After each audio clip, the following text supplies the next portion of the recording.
The stars stretched endlessly before the Earth Alliance vessel Frontier as it cruised through the darkness of space. Captain Jake Morrison stood on the bridge with his hands clasped behind his back, watching the view screen display the Kepler 442 system they had been surveying for the past 3 weeks. His crew had grown comfortable with the routine of scanning planets, collecting data, and moving on to the next system. Nobody expected that this day would change everything for humanity. Lisa Chang sat at the pilot station, her fingers dancing across the controls as she adjusted their orbit around the 4th planet. She had been with Jake for 5 years now, and they worked together like a well-oiled machine. Marcus Webb was below in engineering, making sure the ship's systems ran smoothly, while Dr. Sophie Grant analyzed rock samples in her laboratory. It was supposed to be another ordinary day of exploration in the year 2287. The proximity alarm shattered the peaceful silence. Lisa's head snapped up as red lights began flashing across her console. Jake moved to her side immediately, his eyes narrowing at the sensor readings. 3 massive ships had just appeared on their scanners, dropping out of faster-than-light travel less than 50,000 kilometers away. The vessels were enormous, each one at least 5 times the size of the Frontier, and their design was unlike anything in the human database. Jake hit the communication panel. "Marcus, Sophie, get to the bridge now. We have company." His voice remained calm, but his crew knew that tone. Something serious was happening.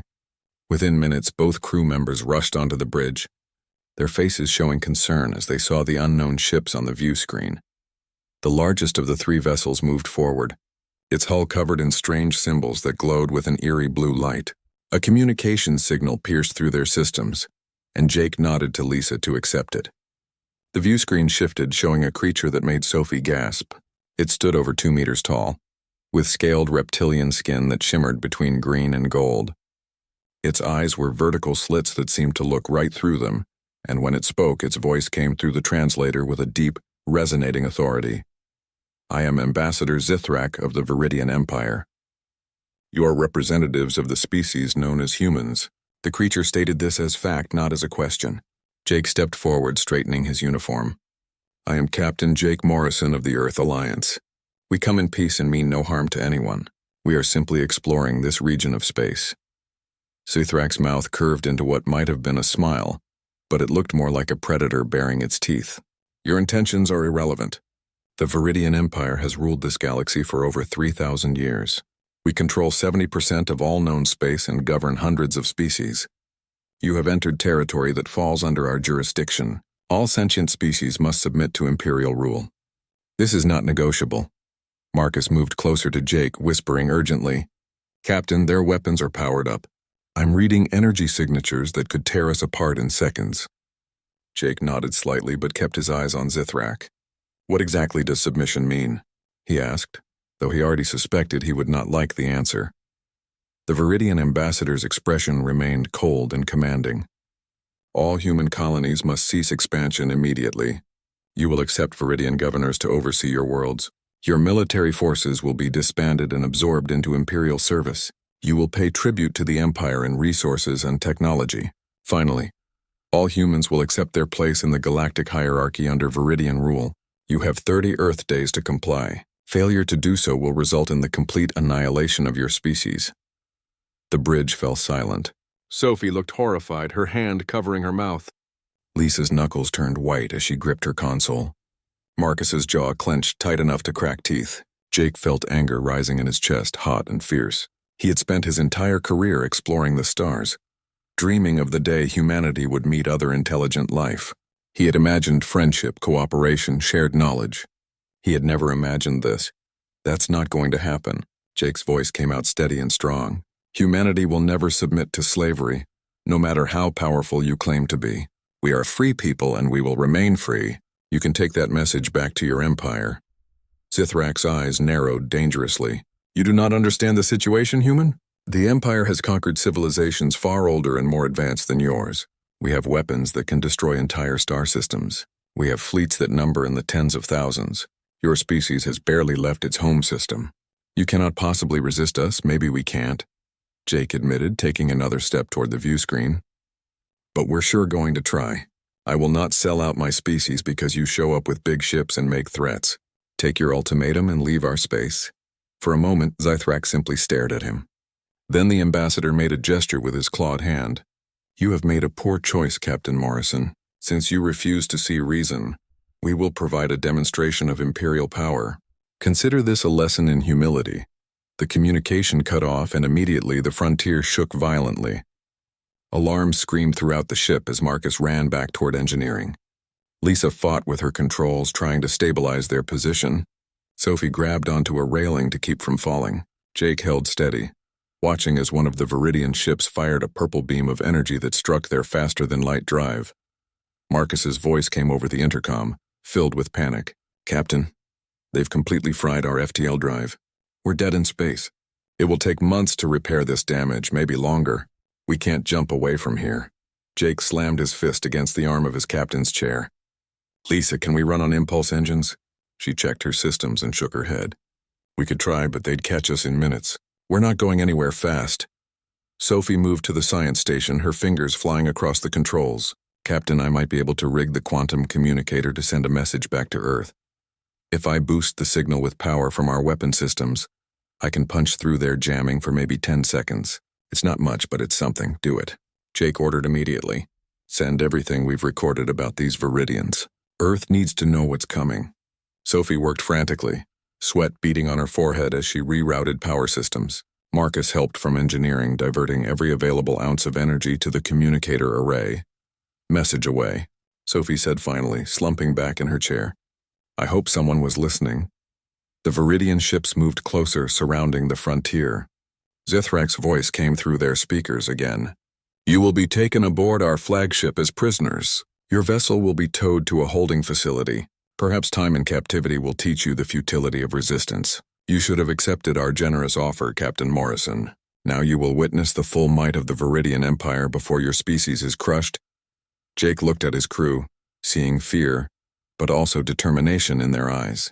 Whatever happens, we don't give up. We don't surrender. Remember that. They all nodded, standing together as boarding craft launched from the Viridian vessels.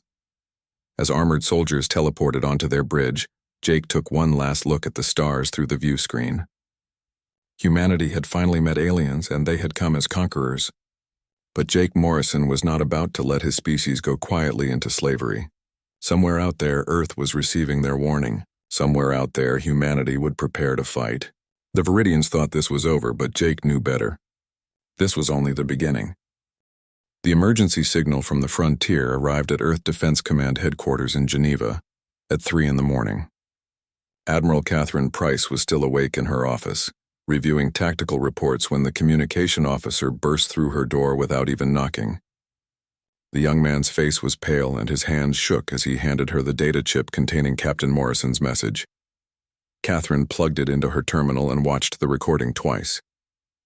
Her expression grew darker with each viewing.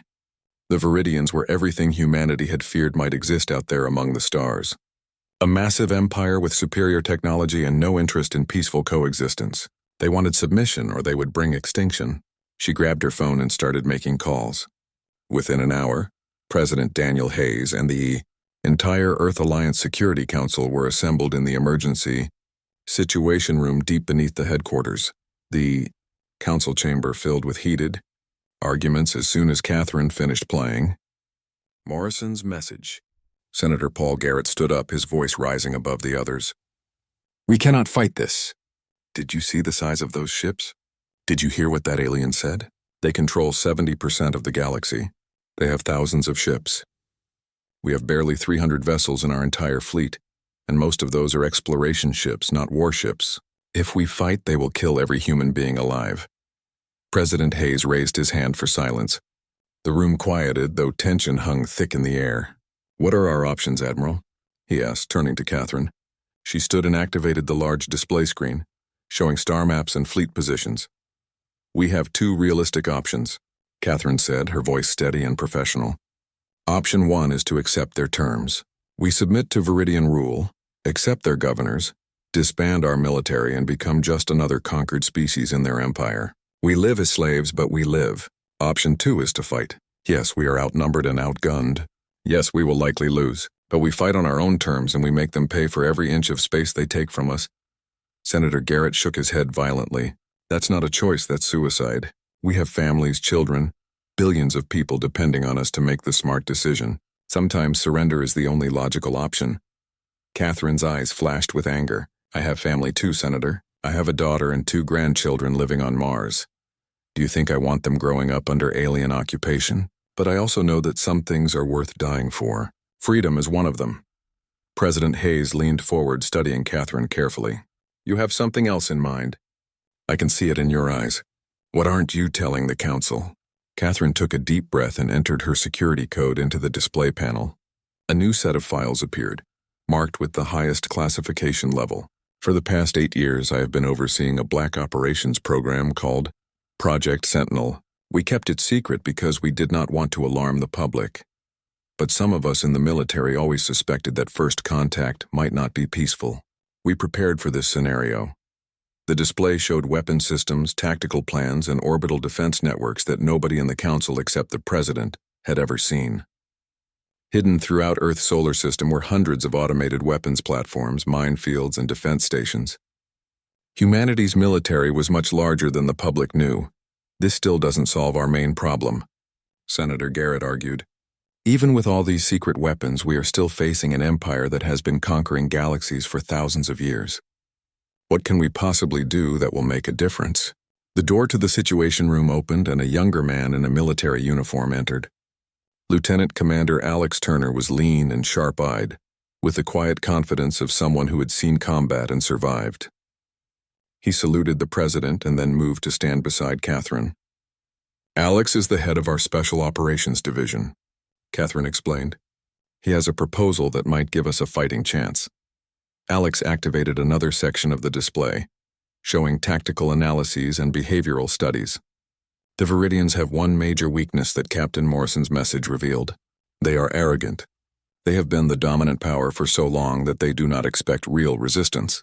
Every species they have encountered either surrendered immediately or fought conventional battles that the Viridians easily won. They have never faced an enemy that refuses to play by their rules. What exactly are you suggesting? President Hayes asked, leaning forward with interest. Asymmetric warfare, Alex replied.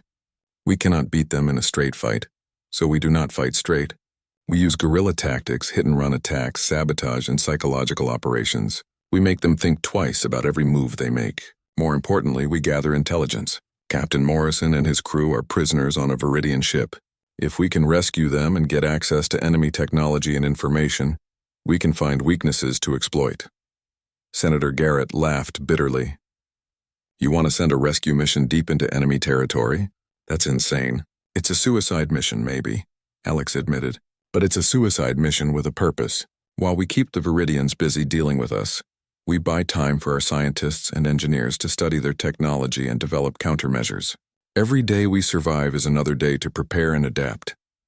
Catherine nodded and brought up another file. We also have Dr. Nathan Brooks at the Advanced Weapons Research Facility in Colorado. He has been analyzing the sensor data from Morrison's encounter. He believes the Viridians use a centralized control network for their ships called the Nexus Grid. If we can access it, we might be able to disrupt their entire fleet coordination. President Hayes sat back in his chair, his fingers drumming on the table as he considered everything he had heard. The other council members watched him, waiting for his decision. The fate of humanity rested on what he said next. Finally, he looked up and his jaw was set with determination. Here is what we are going to do. We fight, not because we think we can win, but because surrender means the end of everything we believe in. Admiral Price, activate Project Sentinel. Begin preparing our defenses. Lieutenant Commander Turner, you have authorization for your rescue mission. Take whoever and whatever you need. The president turned to another council member, Ambassador Helen Cruz. Helen, I need you to travel to the Viridian capital and open negotiations. Tell them we are considering their offer and need time to discuss it with our government. Stall them as long as possible. Make them think we might surrender. Buy us time. Helen nodded gravely, understanding the dangerous game she was being asked to play. Alex saluted and left the room immediately to begin planning his mission. Catherine started issuing orders to her staff. The council chamber buzzed with activity as humanity prepared for war. 3 days later, Alex stood in a classified hangar on Titan, one of Saturn's moons. His team assembled around him. Chris Martinez was a combat specialist who had served in the border conflicts on Europa. Nicole Harper was an infiltration expert who could slip through security systems like a ghost. There were 8 others, all veterans, all volunteers who understood they might not come back. Their ship was called the Shadow Runner, an experimental vessel equipped with the latest stealth technology. It could hide from most sensors and travel faster than standard military ships. Alex walked through the cargo bay, checking equipment and weapons. Everything had to be perfect, because they would only get one chance at this.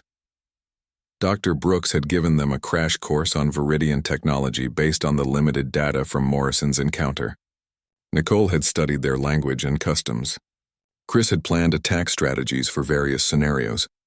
They were as ready as they could be for a mission into unknown territory against an enemy they barely understood. Admiral Price came to see them off personally. She shook Alex's hand and looked him in the eyes.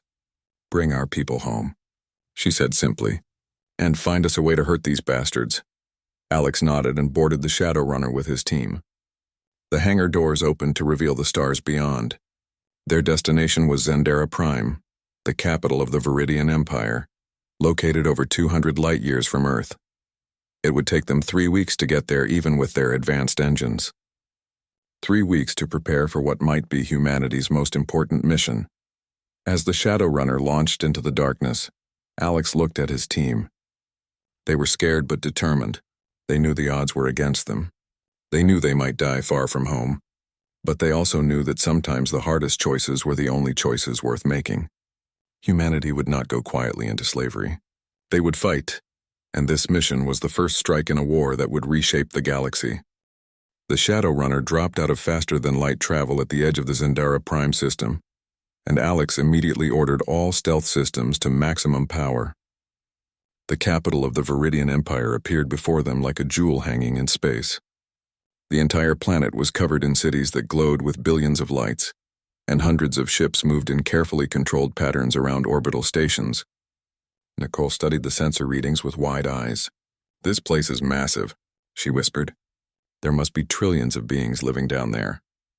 Chris checked the weapon systems even though they all knew fighting their way out would be impossible if discovered. The plan was simple in theory but dangerous in execution.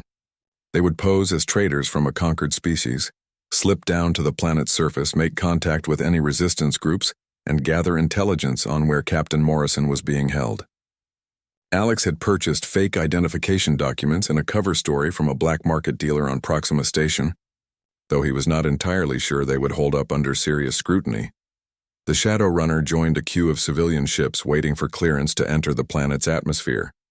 A Viridian traffic controller's voice came through their communication system, speaking in a language that their translator converted to English. "State your identification and purpose." Alex responded using the false identity they had prepared, claiming to be traders from the Sorrenti species looking to sell rare minerals. There was a long pause that made everyone on the bridge hold their breath. Finally, clearance was granted and they were directed to landing pad 749 in the Merchant District. As they descended through the atmosphere, the true scale of Zendara Prime became apparent. Cities stretched from horizon to horizon with towers that reached kilometers into the sky. Flying vehicles filled the air in organized streams. Giant holographic displays advertised products in dozens of alien languages. This was the beating heart of an empire that had ruled the galaxy for millennia, and Alex felt very small and very far from home. They landed without incident and began the careful process of exploring the city. Chris and Nicole dressed in clothing that matched their cover identities, while Alex stayed with the ship to monitor communications and maintain their escape route. The two operatives walked through streets filled with hundreds of different alien species. Some were humanoid like the Viridians. Others were completely strange with multiple limbs or bodies made of energy. Everyone moved with purpose and nobody paid attention to 2 more aliens in the crowd. Nicole had studied the layout of Zendara Prime during their 3-week journey. She led Chris through the Merchant District toward the lower levels where dissidents and criminals were known to gather. They needed to find someone who could connect them with any resistance movement that might exist. In a place this large and diverse, there had to be beings who hated the Empire and wanted to see it fall. They found what they were looking for in a dim bar carved into the foundation levels of an ancient tower. The establishment was filled with species that looked rough and dangerous. Chris kept his hand near his concealed weapon as they moved to the bar and ordered drinks. Nicole asked the bartender in a low voice if there was anyone who might be interested in buying military-grade weapons.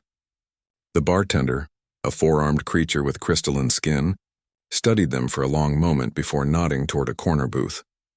Sitting in the shadows was a being that resembled a tall insect with smooth blue chitin covering its body.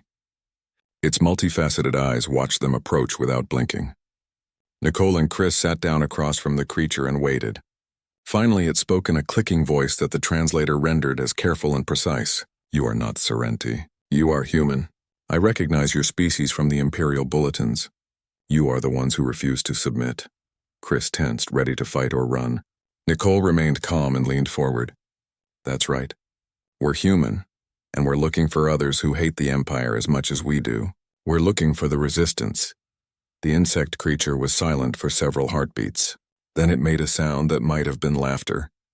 "You have courage to come here. Most species surrender immediately when the Empire arrives. The fact that you traveled all this way suggests you are serious about fighting. My name is Kaylor. I lead what you call the Liberation Front." Over the next hour, Kaylor explained the reality of the Viridian Empire. It ruled through overwhelming military force and strategic brutality. When a species was conquered, the Empire would execute leaders and destroy any ships or weapons. The surviving population would be integrated into the Imperial economy as workers, soldiers, or servants depending on their abilities. Rebellion was met with complete annihilation. Kaylor's own people, the Sorrenti, had tried to resist 70 years ago. The Viridians had destroyed 3 of their colony worlds as punishment. Billions died, and the surviving Sorrenti learned to keep their hatred hidden. But the Empire is not as strong as it appears. Kaylor continued, its voice dropping lower. Many species serve out of fear, not loyalty. If someone could strike a real blow against the Viridians, others would join the fight. We have been waiting for a spark to light the fire of rebellion. Perhaps humanity can be that spark. Nicole explained why they had come to Zendara Prime. They needed to rescue Captain Morrison and his crew from wherever the Viridians were holding them. They also needed information about Viridian weaknesses, particularly anything related to the Nexus grid that controlled their fleet coordination. Kaylor's antennae twitched with interest. The human captain is being held in the Detention Nexus, a prison facility that orbits this planet. It is heavily guarded but not impossible to breach. As for the Nexus grid, its central hub is located on the fortress moon of Creighton. That information is worth more than you can imagine. Chris leaned forward. "Will you help us? What do you want in return?" Kaylor stood up, its tall form casting long shadows. "I will help you because humanity has done what no species has done in centuries. You looked at the Viridian Empire and said no. You chose to fight rather than submit. That alone makes you valuable allies. In return, I want your military technology and tactical knowledge. If humans are crazy enough to fight the Empire, then you must have developed interesting ways to kill them. Share that with us." Alex was surprised when Nicole contacted him to report success. He had honestly expected this mission to fail at the first hurdle. Instead, they had found allies and a path to rescuing Morrison. Kaylor brought them to a hidden facility where dozens of rebels from various species worked on weapons and plans. The Liberation Front was larger than Alex had imagined, with cells on hundreds of worlds throughout the Empire. Planning the rescue took 3 days. Kaylor knew the security systems of the Detention Nexus from rebels who had once worked there. Nicole studied the prison's layout until she could walk through it blindfolded. Chris prepared weapons and explosives. Alex coordinated with his team on the Shadowrunner to position the ship for a rapid extraction. The assault began at midnight station time when guards were changing shifts. A rebel ship created a distraction on the other side of the facility, while the Shadowrunner, using its stealth systems, approached the prisoner section. Nicole hacked through electronic locks while Chris neutralized guards with silent weapons.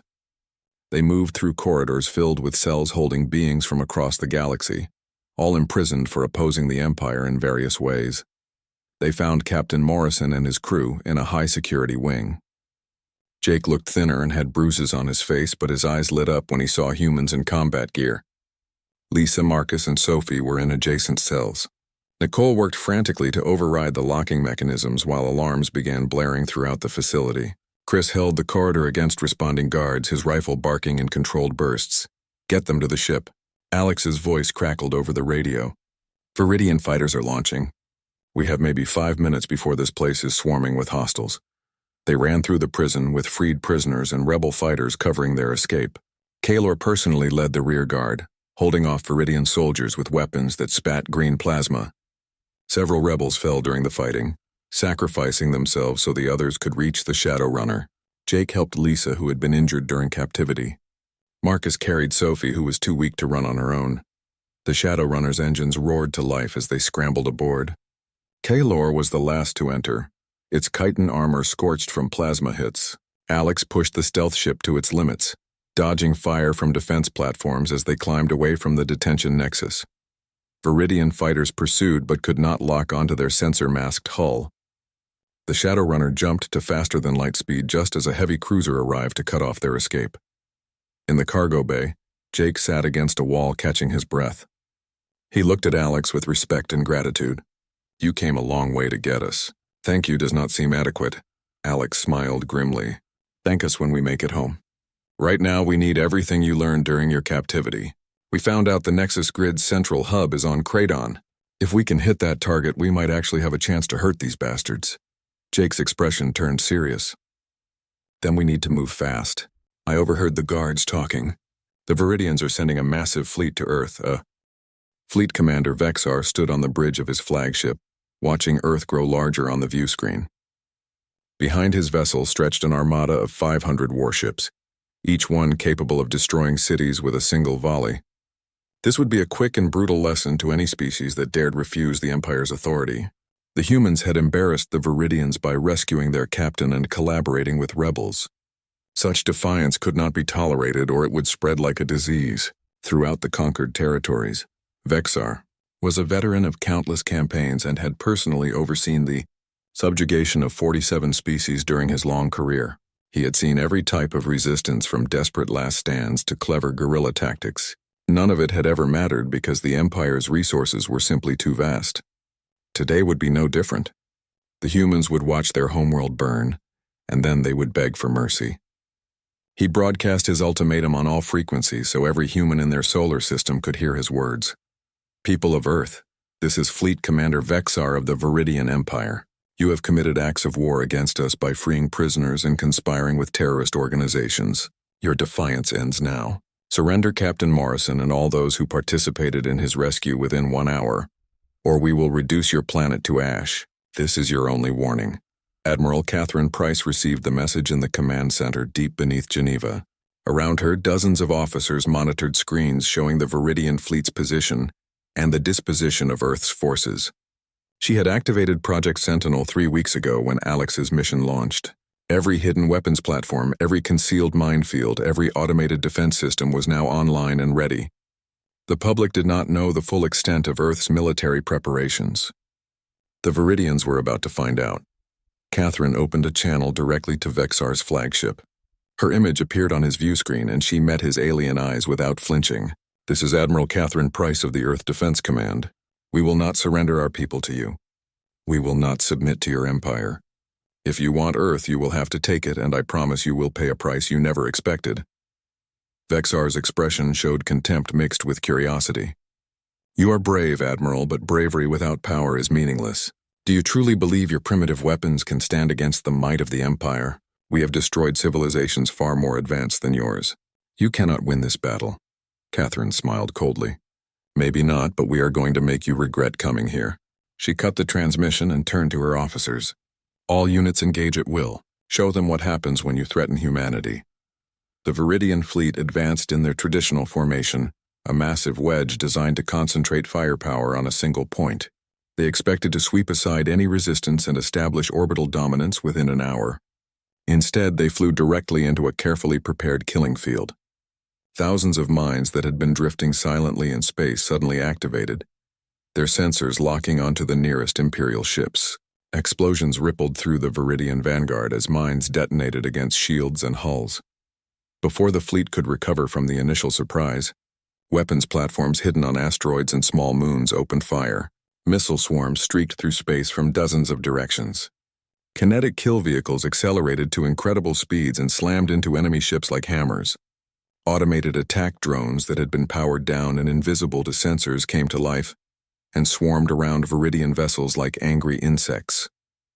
On the surface of Earth, massive railguns built into mountains fired projectiles into orbit with enough force to punch through ship armor. Laser arrays focused their beams on enemy vessels, heating shields until they failed. The humans had spent decades preparing for this moment, building weapons and defenses that the Viridians never suspected existed. Vexar gripped the arms of his command chair as his flagship shook from multiple impacts. His tactical officer reported severe damage across the fleet. "Commander, we have lost 37 ships in the first 5 minutes. These humans have more weapons than our intelligence predicted. Their defenses are extensive and well-coordinated." The fleet commander's eyes narrowed with anger and grudging respect. "So the humans have teeth after all. Interesting. All ships break formation and engage targets of opportunity. Launch all fighters. I want those weapons platforms destroyed immediately." The battle devolved into chaos as the carefully ordered Imperial fleet scattered to deal with threats coming from every direction. Human defenders fought with desperate ferocity, knowing that defeat meant extinction. Ships that were damaged or disabled would ram themselves into Viridian vessels rather than be captured.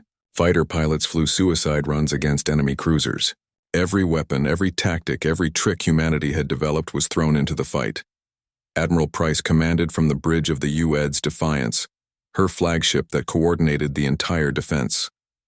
She watched the tactical display showing ships as colored dots moving and dying in the void. The humans were losing vessels at an alarming rate, but so were the Viridians.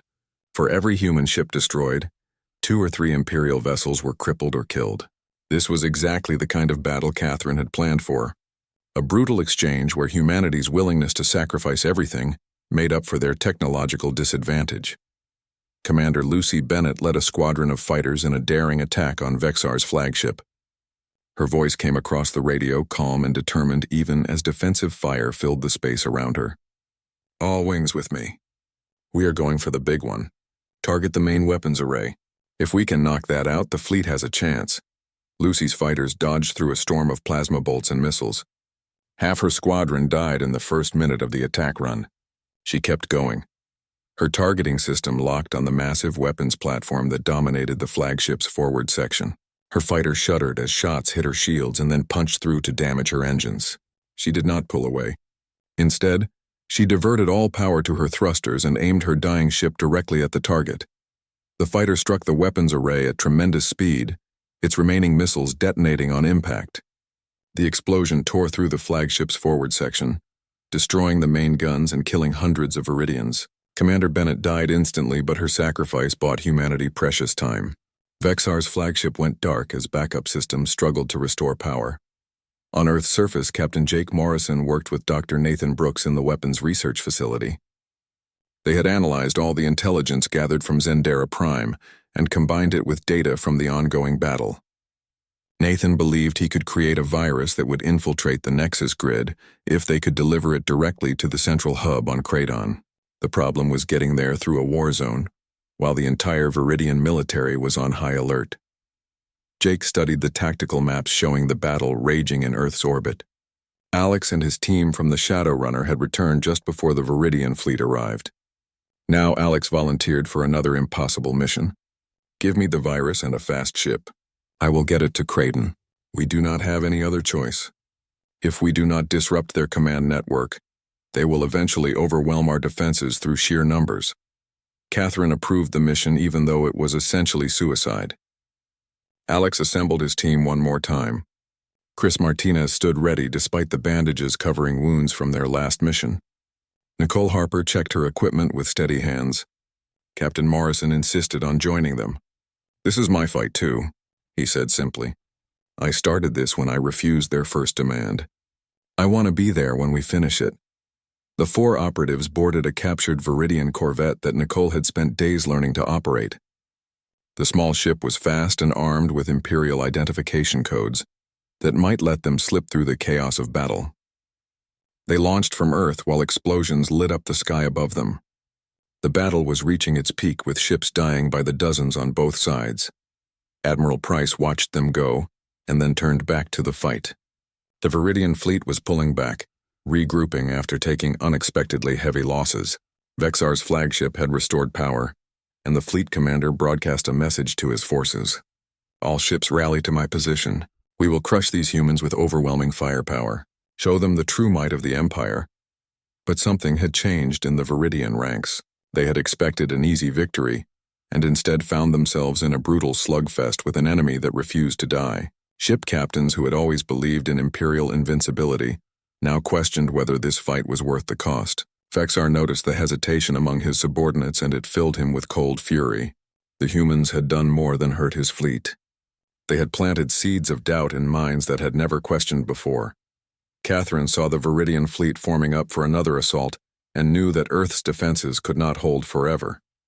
They had inflicted terrible damage on the enemy, but humanity's resources were not infinite. She estimated they could survive perhaps one more major engagement before their defensive network collapsed. Everything now depended on whether Alex's team could reach Creighton and deliver the virus that might save them all. In orbit above Earth, fires drifted through space where ships had exploded. Debris fields marked the locations of HFY. The fortress moon of Creighton loomed before them like a weapon pointed at the stars. Its surface bristled with defensive installations and sensor arrays that could detect a ship from millions of kilometers away. Alex piloted the captured Viridian corvette carefully, using the Imperial identification codes to broadcast their approach. Nicole sat beside him monitoring communications while Jake and Chris prepared their equipment in the back. Everything depended on whether the Viridians believed they were a damaged ship returning from the battle at Earth. A voice crackled over their radio in the Viridian language. Corvette 742, you are not scheduled to be in this sector. State your purpose and authorization code. Nicole quickly entered the override codes that Kaylor had provided, praying they would work. There was a tense pause that seemed to last forever. Finally, the voice responded. Authorization accepted. Proceed to docking bay 12 for repairs. You are cleared to land. Alex let out a breath he had not realized he was holding. We are in, but we need to move fast. Once we are inside, they will discover we are not who we claim to be. The corvette descended toward the moon's surface and entered a massive hangar carved into solid rock. The bay was filled with ships being serviced by repair crews and automated systems. Alex landed their vessel in an empty spot, and the four humans quickly gathered their weapons and the portable storage device containing Dr. Brooks's virus. They moved through the hangar trying to look like they belonged there. Nicole had studied the layout of the facility during their journey and led them toward the central core where the Nexus Grid's primary systems were housed. Chris carried a heavy plasma rifle taken from a dead Viridian during their escape from Zendara Prime. Jake had a pistol and several grenades. Alex carried the virus storage device like it was the most precious thing in the universe, which in many ways it was. The first alarm sounded when they reached the security checkpoint leading to the core section. A Viridian guard had run their identification through the system and discovered they were listed as prisoners. The guard reached for his weapon, but Chris was faster. The plasma rifle fired with a sharp crack and the guard fell. Immediately, sirens began wailing throughout the entire facility. Nicole cursed and started running. The time for stealth had ended. Now it was a race against time. More guards appeared from side corridors. Chris provided covering fire while the others ran ahead. His shots were precise and deadly, dropping Viridians before they could sound additional alerts. They reached a heavy security door that Nicole frantically worked to hack. Jake stood beside her, firing at approaching soldiers. Alex clutched the virus device and urged her to hurry. Sweat dripped down Nicole's face as she bypassed one security protocol after another. The door finally slid open and they rushed through into a corridor that led deeper into the moon's interior. Automated defense systems activated around them. Turrets dropped from the ceiling and began firing. Alex dove behind a support pillar as energy bolts scorched the air where he had been standing. Chris threw a grenade that destroyed 2 turrets in a shower of sparks and shrapnel. They kept moving forward because going back was no longer an option. Behind them, they could hear heavy boots pounding as Viridian reinforcements closed in. The central core chamber was enormous, filled with massive computers and holographic displays showing data streams from across the galaxy. This was the brain of the Nexus Grid, coordinating the movements of thousands of Viridian ships. Technicians scattered in panic as the humans burst into the room. Jake fired warning shots to keep them back while Nicole sprinted to the main terminal. She plugged in the storage device and began the upload sequence. An alarm blared as the system detected the foreign code trying to infiltrate its networks. The Nexus grid's artificial intelligence began fighting back, throwing up firewalls and countermeasures. Nicole's fingers flew across the controls, adapting Dr. Brooks's virus to overcome each new obstacle. The progress bar on her screen moved slowly, agonizingly slowly. They needed just 5 more minutes, but the Viridian soldiers would be through the door in seconds. Chris positioned himself at the entrance and opened fire as the first wave of guards tried to breach the room. His plasma rifle cut through them, but there were too many. A bolt caught him in the shoulder and he stumbled but kept firing. Jake ran to his side and helped hold the doorway. Together they formed a barrier of desperate resistance, buying Nicole the time she needed. The virus upload reached 75%. The Nexus grid's AI was adapting faster now, learning how to fight the intrusion. Nicole realized they would need to keep the connection open manually, or the system would purge the virus before it could spread. Someone would have to stay behind to maintain the link. She looked at Jake and Alex, understanding passing between them without words. Jake made the decision before anyone else could. He grabbed the manual control interface and locked it in place. "I am staying. This was my ship they captured. This was my crew they imprisoned. I started this fight and I am going to finish it. Alex, you get Chris and Nicole out of here." "That is an order." Alex wanted to argue, but Jake's expression left no room for debate. The captain had made his choice and nothing would change his mind. Nicole finished entering the final commands and the virus began spreading through the Nexus grid's network like wildfire. The upload showed 90% complete. Chris was hit again and went down. Nicole and Alex dragged him toward a maintenance shaft that led to the surface. Jake stood alone at the terminal, one hand on the controls and the other holding his pistol as Viridian soldiers poured into the room. The virus reached 100% and activated. Across the galaxy, the Nexus grid began to fail. Ship captains suddenly found themselves unable to communicate with Fleet Command. Navigation systems went offline. Defense grids shut down. Supply chains collapsed as automated systems stopped responding. The centralized network that had allowed the Viridians to control their massive empire was tearing itself apart from the inside. At Earth, Admiral Catherine watched her tactical display as something impossible happened. The Viridian fleet stopped moving in coordinated patterns. Ships began drifting without guidance. Some vessels fired on their own allies as their targeting systems malfunctioned. Vexar's flagship went dark again as its computers crashed. Catherine immediately ordered all human forces to press the attack. This was the moment they had been fighting for. But something else was happening across Viridian space. Species that had been conquered and enslaved for generations saw the Imperial ships go silent. They saw their Viridian overlords suddenly vulnerable and leaderless. On 100 worlds, rebellions erupted simultaneously. Kalor and the Liberation Front had been waiting for this moment. They attacked government centers and military bases. Other species joined them, driven by years of accumulated hatred and rage. The Viridian Empire, which had stood for 3,000 years, began to crumble in a matter of hours. Fleet Commander Vexar watched from his crippled flagship as everything fell apart. He had lived his entire life believing in Imperial superiority and invincibility. Now he saw the truth. The Empire had grown complacent and arrogant. They had relied too heavily on their technology and forgotten that conquered people never truly submit. They only wait for their chance. Vexar did something no Viridian commander had done in recorded history. He broadcast a message to all Imperial forces. "This is Fleet Commander Vexar. I'm ordering all ships to cease hostilities and withdraw. The High Command has led us to ruin through their corruption and pride. They told us we were invincible, but the humans have proven otherwise.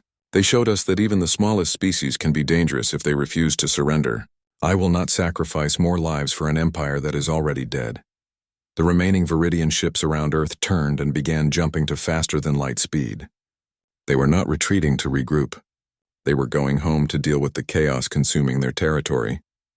Catherine wanted to pursue, but she knew humanity had barely survived. They had won the battle, but at a terrible cost. A third of Earth's defensive fleet was destroyed. Thousands of soldiers and civilians were dead. The victory was real, but it tasted of blood and sacrifice.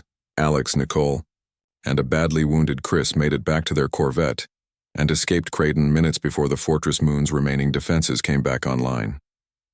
They returned to Earth as heroes, but Alex felt only emptiness. Jake Morrison had sacrificed himself to save humanity. So had Commander Lucy Bennett and thousands of others. The galaxy was free from Viridian tyranny, but the price had been almost too high to bear. 3 months later, representatives from dozens of former imperial species gathered on Earth for a historic summit. President Daniel Hayes proposed the creation of the Galactic Coalition, a voluntary alliance based on mutual respect and cooperation. No species would rule over another. All members would have equal voice in decisions. It was an idealistic vision, but after centuries of oppression, the galaxy was ready to try something new.